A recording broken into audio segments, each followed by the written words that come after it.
Welcome to Supernatural Stocks on Moneyweb with your host, the Finance Ghost. This is your weekly fix of equity analysis designed for stock pickers. Whether local or international, you can expect a mix of news and my ideas about what I'm seeing in the markets. Once upon a time in a land far, far away from where I now live called Fourways, Tiger was a nightclub where many bad decisions were made in my younger years. But in the markets, Tiger refers to a company that is also dealing with the aftermath of bad decisions and doing so with quite some skill. Hot on the heels of covering Sasol last week and all the little miracles that they need for the next few years to go well, I now turn my attention to a turnaround that has every chance of success. Alas, the market does know this, so you do have to be a little bit brave to get involved at the current price. Still, there's probably some juice left to be squeezed at Tiger Brands, and arguably at far lesser risk than other punts like Sasol. There's a new broom sweeping clean, and that broom is Chart Kruger. He is leading the charge at Tiger Brands. He took the top job in November 2023, with the plan initially being that he would do it for only a couple of years. Somewhat of a turnaround specialist, the market was very happy to see Kruger on the scene. When Chart is involved, the chart tends to improve. Having made significant progress on the turnaround, and because he's clearly enjoying himself, Kruger has decided to stick around until the end of 2028. This gives the market more certainty around management, and if there's one thing that markets really, really love, it's certainty. The old advice about if it ain't broken, don't fix it definitely found no application at Tiger Brands. It was broken. In fact, it was very broken. Tiger Brands was far more of an oversized house cat than a sleek hunter, with too many different products and of course the disaster around listeriosis to contend with. Although they are still dealing with the listeriosis case in legal proceedings that are largely being controlled by Tiger's insurers, I think that the way they handled the Lunenburg and Ashton Foods issue shows that they are acutely aware of the need to manage public perception. Instead of just letting the town of Ashton rot, they worked to try and find a more sustainable solution to get that canning business off the books. Under Kruger's leadership, there has been no shortage of action. The Lunenburg and Ashton business was more of a distraction than anything else, with decisive action having been taken with various other deals. The results presentation for the 6 months to March features a slide with a fierce-looking kitty and a proclamation that they have achieved, and I quote, compelling top-line underlying growth, halting years of volume decline, followed by statistics that do send a strong message. Not only has Tiger sold off non-core businesses, they've done it according to sound logic. They have achieved growth in volumes in the remaining businesses, and margins have also headed in the right direction. And here's a stat that really tells the story. Over the past 12 months, Tiger's balance sheet has moved from 2.7 billion rand in net debt to 5.9 billion rand in net cash.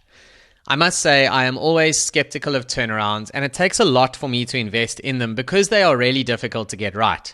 But on this one, my concerns were instead proven to effectively cost me money because I didn't invest in Tiger's turnaround, and thus I've missed out on share price growth of 80% over the past year. For what it's worth, I don't lose too much sleep over the ones that I didn't get, the ones that got away. For me, it's far more problematic to throw value away by buying the wrong turnarounds than it is to just miss a good one. But for me, the most interesting thing about this turnaround, and the lesson that I think is applicable to any business, is Tiger's focus on what they call the right to win. Business strategy is all about choosing what not to spend your time and capital on. The world is filled with opportunities. Even if you're good enough to objectively rank them from best to worst, then you still need to apply a layer of what is best and worst for you as a business to try and address. When companies have lost their way and gotten involved in far too many different things, they have forgotten about the need to focus on areas where they can genuinely win. What does that mean in practice? It means sustainable competitive advantages, differentiators like brand strength, product IP, or supply chain, and ideally a combination of all of these things. There are tens of thousands of SKUs or stock keeping units in large grocery stores. Tiger Brands can technically compete in many of them, but what they can do and what they should do are not the same thing. Under the leadership of Kruger, they are only interested in products where they can genuinely justify why they should be there. This does good things for revenue growth, but it does particularly wonderful things for margins. And after all, operating profit is what counts. There is no point in chasing revenue for the sake of it. Low margin, low quality revenue rarely achieves an adequate return on capital once you correctly allocate the working capital and capex burden to actually achieving that revenue. Although the long-term appeal of Tiger Brands will require them to find revenue growth, the near-term appeal is all about unlocking margins. Now, this is something that they did with great success in the interim period, with operating income up by 29.9% despite revenue being just 1.9% higher.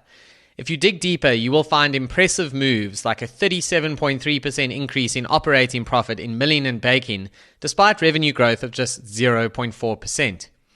It gets even crazier in their grains business with flat revenue and operating profit up by a bonkers 673.5%. You get the idea. I must point out that these percentage moves are also because of the low margin nature of these businesses.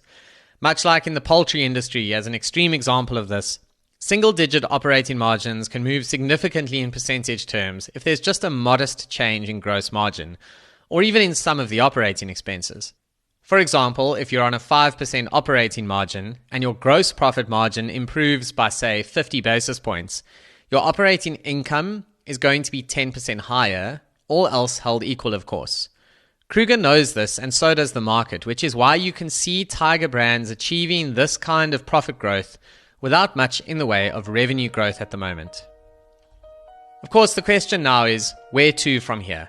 There is a confident tone from this management team. They are using decisive words in their strategy like superior channel presence and deliberate growth platforms, the kind of thing that gets investors excited. With a 34% increase in continuing headline earnings per share, or HEPS, for the interim period, and a 19% jump in the interim dividend, the story is being backed up by the numbers. Now, if we just take the simplistic approach of doubling their interim HEPS, we get to forward earnings of around R20.42 per share. This puts Tiger Brands, at time of recording, on a forward PE multiple of 16.9x. And you calculate this by just taking the current share price and comparing it to those forward earnings. Now, there's an argument to be made that I'm perhaps being conservative by only doubling their interim earnings and saying, hey, this is what the full year could look like, because there is a significant rate of improvement in the underlying business. In other words, it's getting better all the time, and the second half, therefore, is improving versus the first half. Having said that, the interim period does include the festive season, so don't ignore the seasonality at play here. Yes, there's a rate of improvement, but the retail industry does have proper seasonality. Either way, the current multiple is just a bit too rich for my tastes, so I'm not going to chase this one. I'm also not a fan of buying into share price charts that have literally gone vertical because they do inevitably go through a correction at some point. But how do you feel? Are you willing to buy into this as a multi-year strategy? Are you taking profit here based on the run in the past year? Or are you watching from the sidelines, preferring not to get involved in this sector? Let me know in the comments. I'm interested to hear your views. There's no such thing as an opportunity without risk, and these are merely my opinions on the stocks covered herein. Make sure that you do your own research, form your own views on the market when doing anything in your portfolio. Nothing in supernatural stocks should be taken as advice.